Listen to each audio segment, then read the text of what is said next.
ஏன் வினய், எதுக்கு இதெல்லாம்? எனக்கு ஒரு மாதிரி இருக்கு. உங்களுக்கு எப்படின்னு தெரியல, ஆனா இந்த நிமிஷம் எனக்கு நல்லா தெரியுது. உங்களால நீங்களே நினைச்சாலும் மறந்து கூட என்ன ஹர்ட் பண்ணிட முடியாது. அதனால இதுக்கான தேவையே எனக்கு இருக்காது.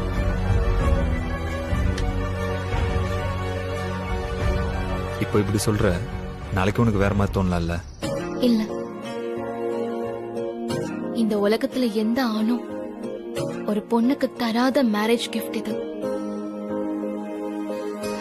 இப்படி யோசிக்கிற அளவுக்கு ஒரு மனசும், அந்த மனசு முழுக்க அன்பும் வேணும். அது உங்ககிட்ட இருக்கு. எனக்கு இத நினைச்சா நீங்க என் மேல இவ்ளோ அன்பா இருக்கீங்கன்னு நினைச்சா எனக்கு ரொம்ப ஒரு மாதிரி இமோஷனலா இருக்கு. It's okay. இந்த சென்டிமெண்ட் சீன்லாம் கொஞ்சம் ஆஃப் பண்ணிடலாம். நீ ஏன் சாப்பிடக்கூடாது? எனக்கு ரொம்ப பசிக்குது.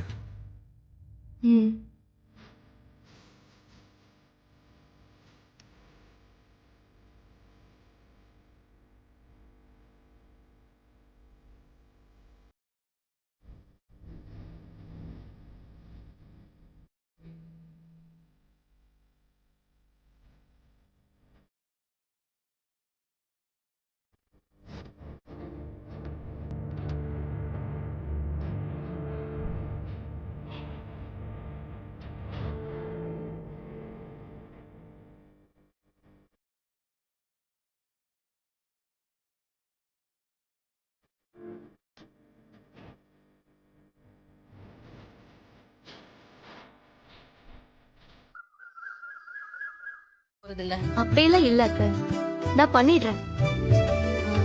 இருந்தாலும் ஒரு சின்ன தயக்கம், அவ்வளவுதான். ஆனா பரவாயில்ல, இந்த சேலஞ்ச் கூட ஓகே தான்.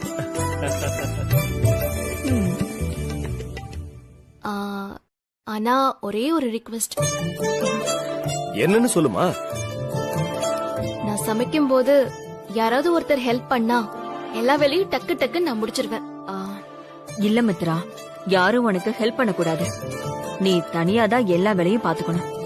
அப்பதானே உன் சாமர்த்தியம் எல்லாருக்கும் தெரிய வரும்.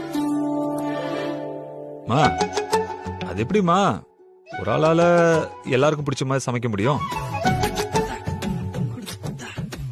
அந்த காலத்துல பொண்ணுங்களா இதுக்காகவே ட்ரெயின் ஆயிருப்பாங்க. அதனால அவங்களுக்கு யாரோட ஹெல்ப்பும் தேவைப்பட்டிருக்காது. அதுக்காக இப்போவும் அதே ரூல் ஃபாலோ பண்ண முடியுமா என்ன? பாத்தியாக்கா, பொண்டாட்டிக்கு ஒரு பிரச்சனை ஆனதுமே ஃபர்ஸ்ட் கியர்ல சீர 1000cc பைக் மாதிரி சீர்றான். சும்மாரியா? சும்மாவே இருக்கா. சரி சரி, உனக்காக இந்த ஒரு ரூல்ஸ மட்டும் சேஞ்ச் பண்ணிக்கலாம். மித்ரா சமைக்கும் போது நீ மட்டும் அவளுக்கு ஹெல்ப் பண்ணலாம். எல்லாருக்கும் ஒரு விஷயம் சொல்லிடுறேன். தயவு செஞ்சு யாருமே பிரேக்ஃபாஸ்ட் சாப்பிடாம வயிற்ற நல்லா காலியா வச்சுக்கோங்க. ஓகே? மித்ரா நல்ல டேஸ்டா சமைக்க போறா. சோ கொலை பசியோட இருந்தீங்கன்னா சூப்பரா சாப்பிடலாம்.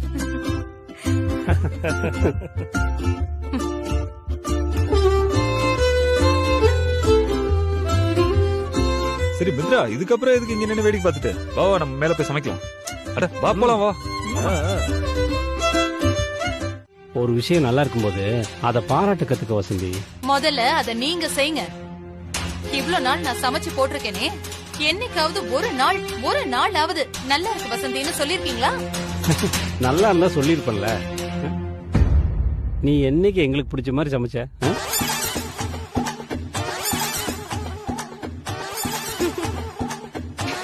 ஐயா, இப்போதுக்கு சாப்பிடும்போது சண்டை போடுறீங்க. சண்டை போடாம அமைதியா சாப்பிடுங்க. அந்த ஸ்வீட் அவனுக்கு எடுத்து வை. மித்ரா, எடுத்து வை. ரகு, என்னடா நீ? பொண்டாட்டி சமைச்சது நமக்கு பிடிக்கலனாலும் நல்லா இருக்குன்னு தான் சொல்லணும். அப்பதான் அடுத்த தடவை இன்னும் பெட்டரா சமைப்பாங்க. சாரிங்க, சாரி. ஆமா மாமா, நீங்க இப்படி சொல்லி சொல்லி அக்காவோட சமையல் பயங்கர பெட்டர் ஆயிட்டு போகுது. அவங்க வைக்கிறது சாம்பார்னு அவங்க சொன்னதுக்கு அப்புறம் தான் எனக்கே தெரியுது. ஆமா, தெரியாமதான் சட்டி சட்டியா சாம்பார வாங்கி குடிக்கிறியா? அக்கா, ரசம் நினைச்சு வாங்கி குடிச்சேன்க்கா. சாம்பார் யாராவது குடிப்பாங்களா? டேய், நீ என்ன வேணாலும் சொல்லு அருண். ஆனா உங்களுக்கு பிடிச்சிருக்கா பிடிக்கலையான்னு நீங்க சாப்பிடறத வச்சே நாங்க கண்டுபிடிச்சிருவோம். வாசுகி சொல்றதுதான் கரெக்ட். ருசியா சமைக்கிறது பெரிய கம்ப சூத்திரமே கிடையாது. சமைக்கும் போது உப்போட கொஞ்சம் அன்பையும் சேர்த்து சமைக்கணும். அப்பதான் அந்த சாப்பாடு உப்பு உரப்பு குறைஞ்சிருந்தா கூட சூப்பரா ருசியாவும் இருக்கும், மனமாவும் இருக்கும். அன்பில்லாத சாப்பாடு எவ்வளவு ருசியா இருந்தாலும் சப்புன்னு இருக்கும், சக்க மாதிரி தான் இருக்கும். ராம்கி, அப்போ மித்ரா சமைச்ச சாப்பாட்டுல நிறைய அன்பு இருக்கா? எக்கச்சக்கமா இருக்கு. நான் ஓவரா பெருசு படுத்தி சொல்லல. நாங்க சாப்பிடறத வச்சே நீங்களே கண்டுபிடிச்சிடலாம்.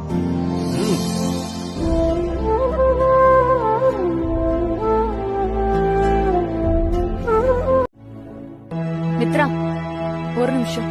என்ன? Congratulations madam. தேங்க்யூ சசி. எல்லாரும் வந்து உனக்கு வாழ்த்து சொல்லிட்டாங்கன்னு நினைக்கிறியா? ஈவன் தாரா மேடம் கூட கல்யாணத்துக்கு வந்தாங்கன்னு கேள்விப்பட்டேன். ஆனா உன்னை லவ் பண்ண ஒரே காரணத்துக்காக அஸ்வின கல்யாணத்துக்கு வரவிடாம தடுத்துட்டல. என்ன, நான் தடுத்தனா?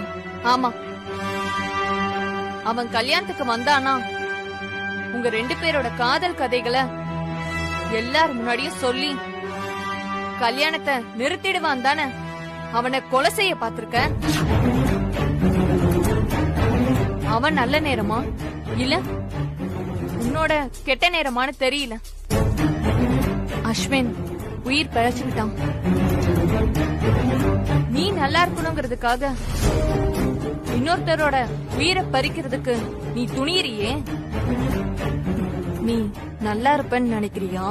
கண்டிப்பா நல்லதா இருப்பேன். நீ அதை பார்க்கதான் போற. வாய்ப்பில்ல மித்ரா. அஸ்வின் உன்னை விட மாட்டான். அடிப்பட்ட நாகம் மாதிரி உன்னை துரத்தி வருவான். வரட்டும், வந்து அடிபட்டு சாகட்டும். அவன் மட்டும் இல்ல, அவன் கூட சேர்ந்து நீயும் வந்தாலும் உனக்கும் அதே கதிதான்.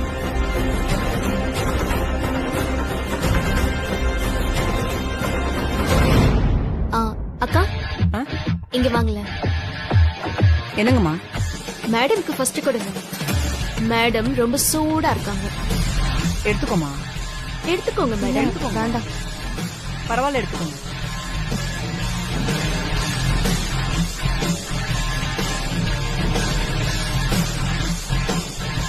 இங்க பாரு, வந்தோமா ஜூஸ் சாப்பிட்டோமா போனோமான்னு இருக்கணும்.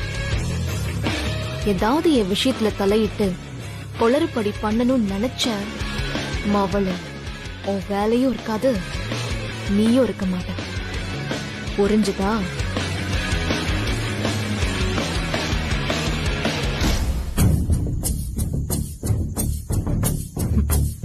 ஆடுடி ஆடு. எல்லாம் அஸ்வின் கண் முழிக்கிற வரைக்கும் தான். சசி, டைம் ஆச்சு, சீக்கிரம் வா. இதோ வரேன். இப்ப என்னடி பண்ணாங்க? வர வர நீ ரொம்ப மோசமா நடந்துக்கிற. இப்ப உனக்கு என்னதான் பிரச்சனை? நீங்க 2 பேர் தான் என் பிரச்சனையே. வினைக்கு கேன்சர்னு தெரிஞ்சதும் நைஸா கழட்டி விட்டீங்கல்ல. இப்ப எதுக்கு மறுபடியும் நட்பு பழக்கம்னு பேசிட்டு இருக்கீங்க? நீங்க யாருக்கு நல்லவங்கன்னு ப்ரூவ் பண்ணணும்? என்ன தாரா பேசுற நீ? நீ பேசுறதுல ஒரு அர்த்தமும் கிடையாது. நான் வினைக்கு உனக்கு நடக்க இருந்த கல்யாணம் வேண்டான்னு சொன்னதுல எப்படி ஒரு அர்த்தம் இருந்ததோ அதே மாதிரி இப்ப அவங்க ரிலேஷன்ஷிப்பை இழந்துடக்கூடாதுங்கிறதுல ஒரு அர்த்தம் இருக்கு. அதெல்லாம் உனக்கு புரியாதுமா. இத பாரு, உன்னை யாரும் எதுவும் சொல்லல. இது பெரியவங்க விஷயம், நாங்க பாத்துக்கிறோம். இன்னொரு வாட்டி நீ இப்படி மிஸ்பிஹேவியர் பண்ணனு வச்சுக்கே, நான் மனுஷனாவே இருக்க மாட்டேன். நான் அப்படிதான் பண்ணுவேன். உங்களுக்கு புரியுதா புரியலையா? நான் இருக்க வேண்டிய இடத்துல எவ்வளவு ஊர் பேர் தெரியாதவ இருக்கா. அவ அங்க இருக்கிறதே என்னால ஏத்துக்க முடியல. இதுல அவங்க 2 பேரையும் கூப்பிட்டு விருந்து கொடுப்பீங்களா? தாரா, நான் உன்கிட்ட ஆல்ரெடி சொல்லிட்டேன், இது உனக்கு தேவையில்லாத விஷயம். நாம வேண்டான்னு சொல்லிட்டோம், அவங்க வேற யாரையோ கல்யாணம் பண்ணி வச்சுட்டாங்க. அத பத்தி நமக்கு என்ன? அப்படி எனக்கு என்ன என்னால இருக்க முடியாது டாடி. அவங்க 2 பேரும் இந்த வீட்டுக்குள்ளே வரக்கூடாது. அவங்க எப்படி சந்தோஷமா வராங்கன்னு நான் பாத்துக்கிறேன். இப்ப நமக்கு மருமகளா ஆனதுக்கு அப்புறம் அந்த வேலைய செஞ்சா அது நல்லாவா இருக்கும்? அது சரிக்கா, அதுக்காக இவள என்னதான் பண்ண சொல்றீங்க? அதான் அவ போர் அடிக்குதுன்னு சொல்லிட்டு இருக்காளே. மித்ரா, உனக்கு போர் அடிச்சா வினய கூட்டிட்டு எங்கேயாவது வெளியில போயிட்டு வா. சினிமாக்கு போலாம், ஹோட்டலுக்கு போலாம். ஏன் வீட்லயே இருந்து போர் அடிக்குதுன்னு சொல்லிட்டு இருக்க? லைஃப்ல இதுதான் நீ சந்தோஷமா இருக்க போற காலம். எங்களுக்கெல்லாம் இப்படி ஒரு மாமியார் கிடைக்கல. உனக்கு நானே சொல்றேன், போய் என்ஜாய் பண்ண போ. அதெல்லாம் அப்பப்ப பண்றதுமா. ஆனா எனக்குன்னு இந்த வீட்ல ஏதாவது ஒரு பொறுப்பு கொடுங்கன்னு சொல்றேன். அப்பதானே எனக்கும் நல்லா இருக்கும். தினமும் தூங்கி முழிச்சா என்ன செய்யறதுன்னு தெரியாம இருக்கிறது ஒரு மாதிரி இருக்கு. பொறுப்பு வேணுமா? பொறுப்பு? மேடம் மருமகளா உரிமை எடுத்துக்க பாக்குறாங்க. நல்ல ஊம குசும்பி மாதிரி இருந்துகிட்டு விவரமா தான் கேக்குறா. அம்மா, நீங்க இந்த பக்கம் வாங்கம்மா. இனிமே சமையல் வேலையில நான் பாத்துக்கிறேன். ஆஹா, இனி நீ கிச்சன் பக்கமே வரக்கூடாது மித்ரா. சமையலுக்கு தான் 2 பேர் இருக்காங்களே. வேணும்னா ஒண்ணு செய். இங்க வீட்டு வேலை செய்யறவங்க கரெக்ட் டைம்க்கு வராங்களா, ஒழுங்கா வேலை செய்யறாங்களான்னு சூப்பர்வைஸ் பண்ணு. சரியா பண்ணலன்னா திரும்பவும் பண்ண சொல்லு. அவங்க சம்பளம், இன்கிரிமெண்ட் எல்லாம் நீயே பாத்துக்கோ. கொஞ்சம் கொஞ்சமா வீட்டு நிர்வாகத்தை கத்துக்கோ. நானே ஒரு நல்ல நாள் பார்த்து வீட்டோட வரவு செலவு கணக்க உன்கிட்ட ஒப்படைக்கிறேன். சரிம்மா. மித்ரா, உனக்கு தெரியும், இருந்தாலும் சொல்றேன்.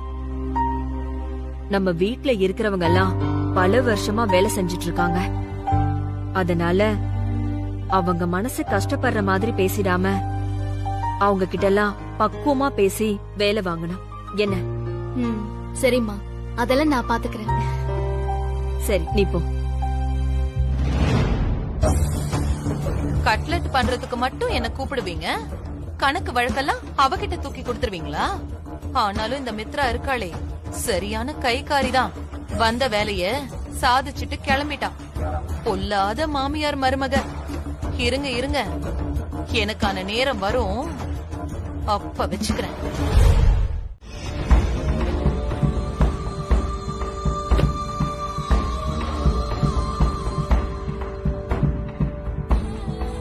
என்னங்க இன்னைக்கு இவ்ளோ லேட்டா வரீங்க? ஒரு முக்கியமான கேஸ்மா, அதான் லேட் ஆயிடுச்சு. என்னங்க, எமர்ஜென்சி கேஸ்னா நேரம் காலம் பார்க்காம பார்க்க வேண்டியது இருக்கும், ஒத்துக்கலாம். அது என்ன முக்கியமான கேஸ்? நம்ம ஹாஸ்பிடல் எக்ஸ் ஸ்டாஃப் ஒருத்தர் ரொம்ப முடியாம இருக்காருமா. நம்ம ஹாஸ்பிடல்ல வச்சு ட்ரீட்மெண்ட் பண்ண சொல்லி ஹெல்ப் கேட்டாங்க. நானும் சரின்னு சொல்லிட்டேன். அதான் அவர் அந்த ஹாஸ்பிடல்ல இருந்து நம்ம ஹாஸ்பிடலுக்கு ஷிஃப்ட் பண்றதுக்குள்ள போதும் போதும் ஆயிடுச்சு. ஓ, யார் அவரு? இப்ப எப்படி இருக்காரு? அவரு பேரு சொன்னா உனக்கு தெரியாது. ஒருவேளை நேர்ல பார்த்தா நீ ஓ இவரான்னு கேப்ப. மத்தபடி உயிருக்கு ஒண்ணும் ஆபத்து இல்லம்மா, நல்லாதான் இருக்காரு. ஆமா, வினய் மித்ரா எங்க? அவங்க சாப்பிட்டாங்களா? இப்பதாங்க சாப்பிட்டு போனாங்க. சரி, நீங்க போய் சீக்கிரம் குளிச்சிட்டு வாங்க, நான் டிஃபன் எடுத்து வைக்கிறேன். வாங்க டாக்டர். எனக்கு தூக்கம் வருது, நான் தூங்க போறேன். ஏய் மித்ரா, இதெல்லாம் பெரிய அநியாயம் தெரியுமா? ஏய், உன்னை தொட்டு தாலி கட்டவன் தூக்கம் வரலன்னு சொல்லிட்டு இருக்க, நீ எனக்கு என்ன தூங்க போற? பின்ன என்ன என்ன பண்ண சொல்றீங்க? தாலாட்டு பாட சொல்றீங்களா? நீங்க எதுக்கு பிளான் போடுறீங்கன்னு தெரியும், அதுக்கெல்லாம் வாய்ப்பே இல்ல. பேசாம கண்ணை மூடிட்டு தூங்குங்க. ஏய் என்ன மித்ரா, என்ன போய் இப்படி நினைச்சிட்ட? நான் ஸ்ட்ரெயிட் ஃபார்வர்டான ஆளுன்னு உனக்கு தெரியாதா? இங்க பாரு, எனக்கு எதுவுமே இளைமறை காயா கேட்டுலாம் பழக்கமே கிடையாது. நான் மூடுன்னு சொன்ன உடனே நீ அத ரொமான்ஸ் தான் முடிவு பண்ணிட்டல. சரி, நான் தான் தப்பா நினைச்சிட்டேன். நீங்க சொல்லுங்க, அப்படி என்ன மூடது? அது அது எப்படி சொல்றதுன்னு தெரியலையே. அது அது ஒரு மாதிரி சந்தோஷமான மூடுன்னு வச்சுக்கோயேன். ஓ, அதுவா? அதுக்கு என்ன ஒரு பேர் சொல்லுவாங்க. எனக்கு கூட அடிக்கடி இப்படி நடக்கும். ஓ, இந்த மாதிரி மைண்ட் செட்ல இருக்கும்போது நான் தூங்கறதுக்கு என்ன பண்ணுவேன் தெரியுமா? என்ன பண்ணுவ? 10, 9, 8ன்னு 10ல இருந்து 1 வரைக்கும் 10 டைம் எண்ணுவேன். கொஞ்ச நேரத்துல தானா தூக்கம் வந்துரும். நீங்களும் ட்ரை பண்ணி பாருங்க, யூஸ்ஃபுல்லா இருக்கும். நீ நினைக்கிற மாதிரி இதெல்லாம் இல்ல மித்ரா. எனக்கு மயக்க ஊசி போட்டா கூட கண்டிப்பா நான் தூங்க மாட்டேன். ஆக்சுவலா மாசத்துக்கு குறைஞ்சது ஒரு 4 தடவை அந்த மாதிரி நான் ரொம்ப எக்ஸைட் ஆயிடுவேன். ஆக்சுவலா இப்படி நடக்கும்போது நான் என்ன பண்ணுவேன் தெரியுமா? அப்படியே கொஞ்ச நேரம் வரைக்கும் பிளசண்டா ஒரு வாக் போயிட்டு வருவேன். போயிட்டு வரும்போதுல அந்த மனசு அப்படியே ஒரு பஞ்சு மாதிரி லேஸ் ஆயிடும். நான் வந்து அப்படியே ரிலாக்ஸா தூங்கிடுவேன். அவ்வளவுதானா? சரி, போயிட்டு வாங்க. உங்களை யாரு வேண்டான்னு சொன்னா? எது வாக்கிங்க்கு நான் மட்டும்? அது எப்படி முடியும்? ஏச்சு துணைக்கு யாராவது கூட இருந்தாதானே கொஞ்சமா ரிலாக்ஸ் கிடைக்கும். இல்லனா அது இன்னும் அதிகமாகும் மித்ரா. சரி, அப்போ உங்க மாமாவை கூட்டிட்டு போங்க. நல்லா காமெடியா பேசுவாரு. நீங்க ஈஸியா ரிலீஃப் ஆயிடலாம். ப்ளீஸ். யாரு அந்த ஆளு? காமெடியா பேசுவான். நீ வேற காமெடி பண்றன்ற பேர்ல அப்படியே கடிச்சு கடிச்சு வைப்பான். திருநா இருக்கு பாரு, எல்லாம் கடுப்பாயே என்ன துரத்திக்கிட்டே வரும். பேசாம நீயே வந்துற, நம்ம 2 பேரும் ஜாலியா போயிட்டு வந்துடலாம். ஐயோ, என்னால முடியாது. எனக்கு தூக்கமா வருது. ப்ளீஸ் மித்ரா, வாயேன் போயிட்டு வரலாம் ப்ளீஸ். நீங்க என்ன சொன்னாலும் நான் வர மாட்டேன். டைம் வேஸ்ட் பண்ணாம நீங்க சீக்கிரமா போயிட்டு வாங்க. அப்படியா? சரி, நான் வாக்கிங் போறேன். ஆனா திரும்பி வருவானான்னு தெரியாது. யாராவது உனக்கு போன் பண்ணி, மேடம் உங்க ஹஸ்பண்ட் ரோட்டோரமா மயங்கி கிடக்குறான்னு சொல்லுவாங்க, அதெல்லாம் நீ கேட்டு நல்ல மறுபடியும் போத்திட்டு தூங்குன.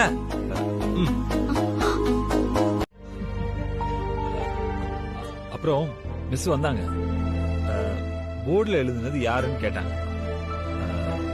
நான் டக்குன்னு நான் தான் எழுதுனேன்னு சொல்லிட்டேன். அதுக்கு அவங்க என்ன பண்ணாங்க தெரியுமா?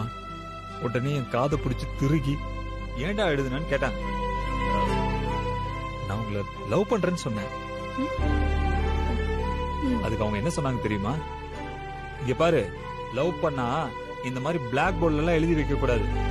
தைரியமா என்கிட்ட வந்து நான் உங்களை லவ் பண்றேன், வாங்க 2 பேரும் கல்யாணம் பண்ணிக்கலாம்னு கேட்கணும்னு சொன்னாங்க. ஏன் எனக்கு ஒண்ணுமே புரியல. அப்ப நான் கல்யாணமா அது எதுக்கு பண்ணிக்கணும்னு கேட்டேன். அதுக்கு அவங்க பயங்கரமா சிரிச்சுட்டாங்க. ஐயோ, எனக்கு ஒரே ஷேம் ஆயிடுச்சு மித்ரா. இப்ப வரைக்கும் அவங்க சொல்லிக் கொடுத்த பாடத்திலேயே இதுதான் நான் இன்னும் மறக்காம இருக்கேன்.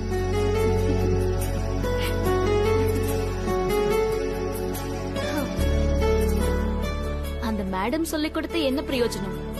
நீங்க எதையும் கத்துக்கிட்ட மாதிரியே தெரியலையே. ஹலோ, அப்படி நான் என்ன கத்துக்கல சொல்லு? நீதான் லவ் பண்றேன்னு சொல்லாம கடைசி வரைக்கும் சுத்த விட்ட. வினய், இப்ப எதுக்கு அதெல்லாம்? தெரியுமே, இத பத்தி பேசினா மட்டும் இந்த ஆமா அப்படியே ஓட்டுக்குள்ள போந்த மாதிரி போயிடுவே. நான் பேசிக்கிட்டே இருக்கேன். நீ ஏதாவது உன் லைஃப்ல நடந்த கதையை பத்தி சொல்லலாம்ல? அப்படியெல்லாம் என்கிட்ட எந்த கதையும் இல்ல வினய். நீங்களே இப்ப சொன்ன மாதிரி ஏதாவது கற்பனையா அடிச்சு விடுங்க. கண்டுபிடிச்சிட்டியா? சரி, பரவாயில்ல, நீ கதை சொல்ல வேண்டாம். ஒண்ணு பண்ண, நான் கேக்குறதுக்கு பதில் மட்டும் சொல்ல. நீ எங்க படிச்ச? ஸ்கூல்ல. நிஜமா தாங்க, எல்லாரும் அங்கதானே படிப்பாங்க. ஸ்கூலு, காலேஜ், அவ்வளவுதான். அதுக்கப்புறம் படிக்கல, வேலைக்கு போயிட்டேன். ஆனா உனக்கு மேல படிக்கணும்னு ஆசை இருந்துச்சா? அப்படியெல்லாம் சொல்ல முடியாது. எனக்குன்னு சில கடமைகள் வந்துருச்சு. வேலைக்கு போனாதான் அதையெல்லாம் திருப்பி செய்ய முடியுங்கிற சிச்சுவேஷன் வந்துருச்சு. வேற வழி இல்லாம ஹாஸ்பிட்டல்ல வேலைக்கு சேர்ந்துட்டேன். அந்த கடமையெல்லாம் செஞ்சு முடிச்சிட்டியா? பாதி முடிச்சிட்டேன், மீதி இருக்கு. அப்போ அந்த மீதியை செஞ்சு முடிச்சிட்டனா நீ மறுபடியும் படிக்க போவியா? எனக்கு தெரியல. ஒரு கடமையை செஞ்சு முடிக்கிறதுக்குள்ள பல கடன்களை பட்டுட்டேன். அதுவே போதும் ஆயிடுச்சு. இப்போதைக்கு லைஃப் அதோட போக்குல போயிட்டு இருக்கு. அப்போ உனக்குன்னு எதுவும் லட்சியமே இல்லையா? எனக்கு என்ன லட்சியம்? அந்தந்த நேரத்துல ஒரு கடமை இருக்கும். What both morning meeting talking. தோ உங்க மாமா வந்துட்டார்ல, அவரையே கூட்டிட்டு போங்க. எங்க மாப்பிள்ள என்ன மித்ரா கூட்டிட்டு போக சொல்ற? அது ஒண்ணு இல்ல மாம்ஸ், இன்னைக்கு என்னோட ஃப்ரெண்ட் ஒருத்தனோட பர்த்டே பார்ட்டி இருக்கு.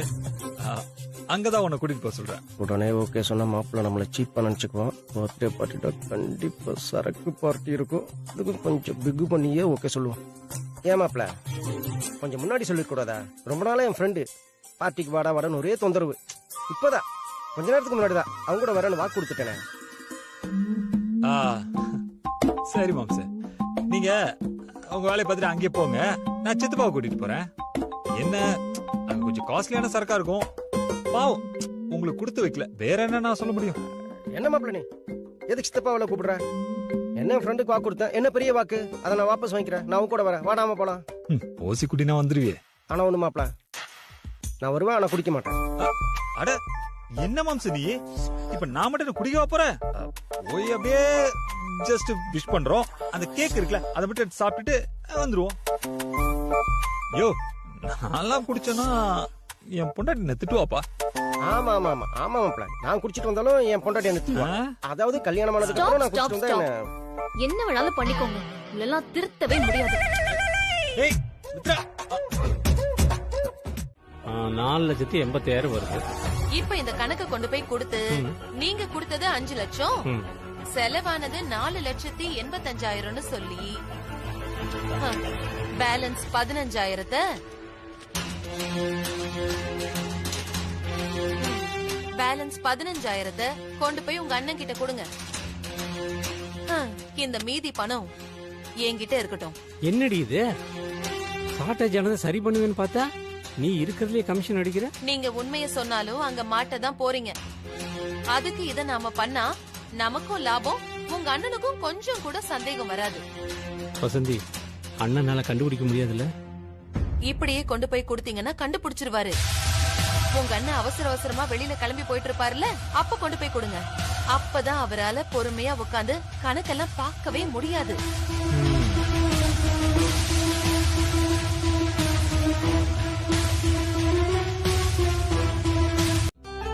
நீங்க 2 பேரும் கல்யாணத்தை நடத்தி வச்சுட்டு நீங்க பாட்டு போயிட்டீங்க. இவளை ஏன்டா கல்யாணம் பண்ணணும்னு ஒவ்வொரு நாள் நான் டென்ஷன் ஆயிட்டு இருக்கேன் தெரியுமா?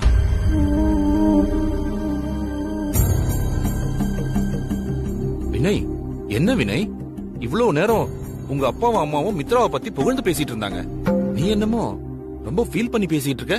டேய் தர்மா, வினய் எப்படி பேசுவான்னு உனக்கு தெரியாது. அவன் சும்மா தமாஷுக்கு அப்படி சொல்றான்டா. ஓ வினய், உன் அப்பா சொல்றது உண்மையா? அட நீங்க வேற, அவர் சும்மா சமாளிச்சிட்டு இருக்காரு. நீங்க வேணா ஒண்ணு பண்ணுங்க, இந்த வீட்டுல 2 நாள் தங்கி தோ இந்த மேடம் குடும்பம் நடத்துற அழக ஒரே ஒரு நாள் தான் இவ கூட எல்லாம் மனுஷன் வாழ்வானு நீங்க துண்ட காணும் துணியை காணும் நீங்க பாட்டு ஓடி போயிடுவீங்க. ராம்கி, இப்ப என்னடா சொல்ற?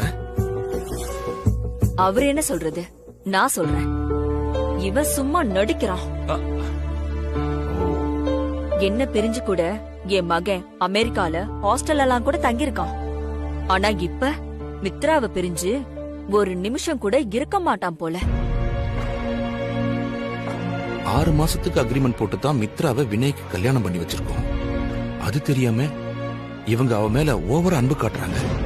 ஒருவேளை மித்ரா பிளான் பண்ணி அவங்கள வலைக்குள்ள விழ வைக்கிறாளோ? இப்படிப்பட்ட வசதியான சொகுசு வாழ்க்கை கிடைச்சா யாருக்குதான் ஆசை வராது? 6 மாசம்னு வந்தவ ஆயில் முழுக்க இங்கேயே தங்கிடலான்னு ஸ்ட்ராங்கா பேஸ்மெண்ட் போடுறான்னு நினைக்கிறேன்.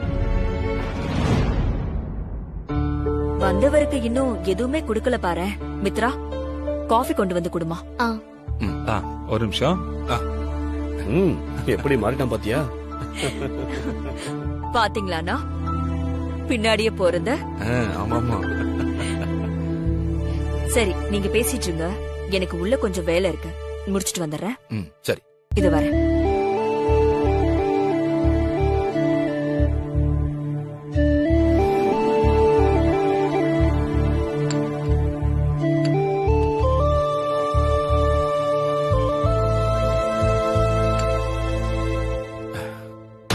என்ன மித்ரா, வந்த கொஞ்ச நாள்லயே அத்தனை பேரையும் கைக்குள்ள கொண்டு வந்துட்ட?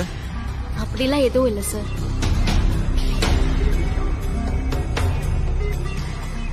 என்னதான் அக்ரிமெண்ட் கல்யாணம் பண்ணிக்கிட்டாலும் அத மனசுல வச்சுக்காம நீ அவங்க மேல அன்பு காட்டுறது ரொம்ப நல்ல விஷயமா.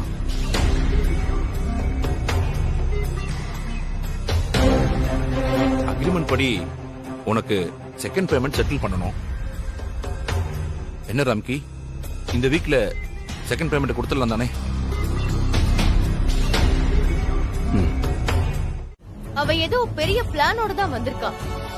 அது என்னன்னு கண்டிப்பா தெரியணும். ஆனா அவ இவனை அப்படியே ஆஃப் பண்றதுக்கு ட்ரை பண்ணுவா. சோ நீ கொஞ்சம் ஜாக்கிரதையா இருக்கணும். Okay madam. ஆமா, அப்படி என்ன அஸ்வின் உண்மையை கண்டுபிடிச்சிருப்பான்? உனக்கு ஏதாவது தெரியுமா? இல்ல மேடம், நான் எவ்ளோ கேட்டும் என்கிட்ட சொல்ல மாட்டேன்ட்டான். நானே நேர்ல வந்து எல்லார்கிட்டயும் சொல்லுவேன்னு சொல்லிட்டான். மென்டல். எல்லாத்தையும் நானே பண்றேன்னு சொல்லிட்டு இப்படி எதுவும் பண்ண முடியாம படுத்திருக்கான். ஒரு சின்ன க்ளூ கூட கண்டுபிடிக்கல. ஆமா, அஸ்வினோட போன் கிடைச்சதா? இல்ல மேடம், போன் பேக் எதுவுமே இல்ல. தெளிவா பிளான் பண்ணி தான் எல்லாமே பண்ணிருக்காங்க.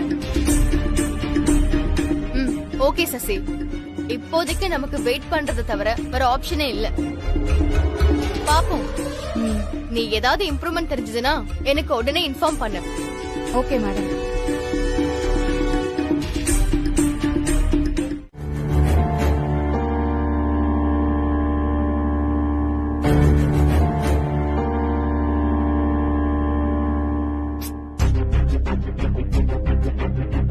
கால் எடுக்க மாட்டேங்கிறாங்கம்மா. எங்க போனா? போகும்போது சொல்லிட்டு போனானா? ஃப்ரெண்டோட பர்த்டே பார்ட்டிக்கு போகணும் தான் சொல்லிட்டு போனாருமா. கூட அவர் மாமாவும் போனாரு. அருணும் போனானா? அப்போ அவன் நம்பருக்கு போன் பண்ணுமா.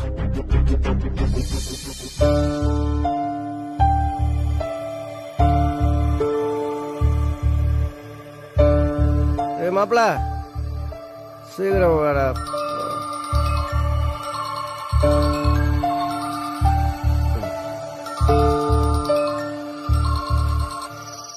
Hello hello. தாங்கள் அழைக்கும் வாடிக்கையாளருக்கு பயங்கரமாக போதை ஏறிவிட்டதா. வீட்டுக்கு போய் கொண்டிருக்கார். அரை மணி நேரத்தில் வீட்டுக்கு போய் சேர்ந்துடுவார். அதுக்கப்புறம் போன் பண்ணாத. ஹலோ. ஆன் தி வேயா. அரை மணி நேரத்துல வந்துருவாங்களாம். அது போன் பண்ணி சொல்றதுக்கு என்னவா? நாம போன் பண்ணி கேட்டாதான் சொல்வாங்களா? பார்ட்டிக்கு போனமா வந்தமான்னு இல்லாம லேட் நைட் வீட்டுக்கு வந்தா உடம்பு என்னத்துக்கு ஆவறது? வீட்ல 2 பேர் காத்துட்டு இருப்பாங்களேன்னு கொஞ்சம் கூட யோசிக்கிறதே இல்ல. அம்மா, நீங்க போய் தூங்குங்க. அவங்க வந்ததும் நான் அவங்களுக்கு டிஃபன் எடுத்து வைக்கிறேன். அரை மணி நேரம் தானே, வந்துட்டோம். பார்ட்டிக்கு போயிருக்காங்க, என்ன லட்சணத்துல வராங்கன்னு நானும் பாத்துட்டு போறேன். இல்லம்மா, போன்லயே அரை மணி நேரம் சொல்றாங்கன்னா எப்படியும் 1 மணி நேரம் இல்லனா 2 மணி நேரமாவது ஆக்கிடுவாங்க. நீங்க வேற ஏன் தூக்கத்தை கெடுத்துக்கிறீங்க? போய் தூங்குங்க, நான் பாத்துக்கிறேன்.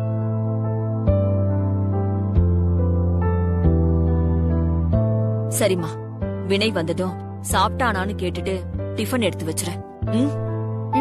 சரிம்மா. சரி.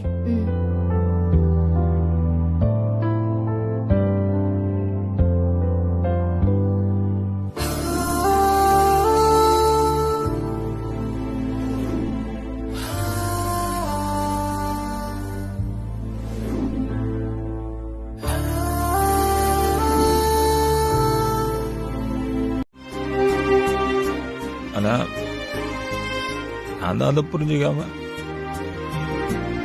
உன்னை கல்யாணம் பண்ணிக்க மாட்டேன்னு சொல்லி அப்பா கிட்ட அம்மா கிட்ட சண்டை போட்டேன். நீ அவங்ககிட்ட சொல்லு மித்து, அதுக்காக சாரி கேட்டேன்னு சொல்லுண்ணா. சொல்லியா மித்து? ஒரு உண்மையை சொல்லவா? நான் கல்யாணம் பண்ணதுல இருந்து பயங்கர சந்தோஷமா இருக்கு மித்து. எனக்கு உன் கூட அப்பா அம்மா கூட சேர்ந்து கடைசி வரைக்கும் வாழணும்னு ஆசை வந்துருச்சுன்னு நீ அவங்ககிட்ட போய் சொல்லுவியா? ஒரு நிமிஷம். ஏய் வினய், எங்க போறீங்க? நானே போய் சொல்லிட்டு வந்துடுறேன். ஐயோ, அதெல்லாம் வேண்டாங்க. அதெல்லாம் வேண்டாம். மணி என்ன ஆகுது தெரியுமா? எல்லாரும் தூங்கி இருப்பாங்க. நான் சொல்லிக்கிறேன், நீங்க அமைதியா இருங்க.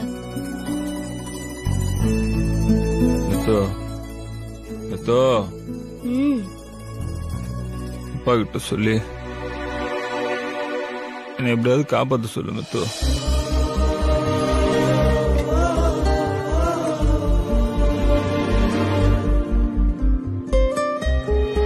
மித்து, எனக்கு உன் கூட வாழணும்னு ஆசையா இருக்கு மித்ரா.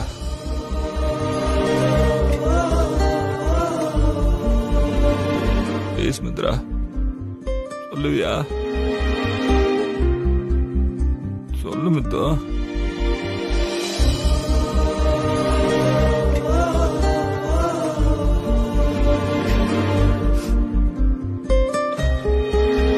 வினய், உங்களுக்கு ஒண்ணு ஆகாது. நீங்க ஏன் பயப்படுறீங்க? டாக்டர் இருக்காருல்ல, அவர் உங்களை காப்பாத்திடுவாரு. சாப்பிடுங்க.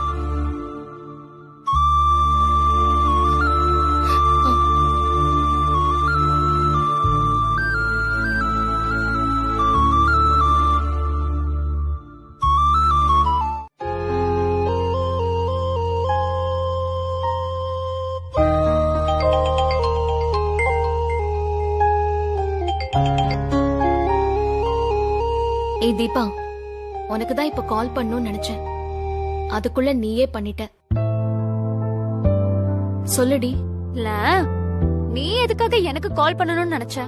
அத ஃபர்ஸ்ட் சொல்லு. அது ஒண்ணும் இல்ல தீபா, நாளைக்கு வக்ரகாளி அம்மன் கோவில் திருவிழாவா, அதான் போயிட்டு வரலான்னு இருக்கேன். நீயும் வரியா? ஹே, என்ன மித்ரா, கல்யாணம் ஆனதுல இருந்து நீ கோயில் கோலம்னு சுத்திட்டே இருக்க. சொன்னா நீ நம்ப மாட்ட தீபா. அங்க வேண்டிக்கிட்ட நினைச்சது எல்லாம் நடக்குமா? அதனால்தான் அந்த சாமிக்கு பேரு வரம் தரும் வக்ரகாளி அம்மனா. இப்பதான் அம்மா கால் பண்ணாங்க. போன வருஷம் திருவிழாவுல எனக்கு கல்யாணம் ஆகணும்னு வேண்டிக்கிட்டாங்களாம். இப்ப பாரு, எனக்கு கல்யாணமே நடந்துருச்சு. ஏய், இதெல்லாம் கோஇன்சிடென்ஸ் டி. அதெல்லாம் இல்லடி. அந்த கோயில் பத்தி அம்மா சொன்னது எல்லாமே உண்மையாதான் இருக்கு. அங்க போய் வினயோட உயிருக்கு எந்த ஆபத்தும் வந்துடக்கூடாதுன்னு நான் வேண்டிக்க போறேன். நீயும் வந்தனா நல்லா இருக்கும். நான் வர்றதெல்லாம் இருக்கட்டும், நீ எப்ப உன் புருஷனுக்காக வேண்டுதல்லாம் பண்ண ஆரம்பிச்ச?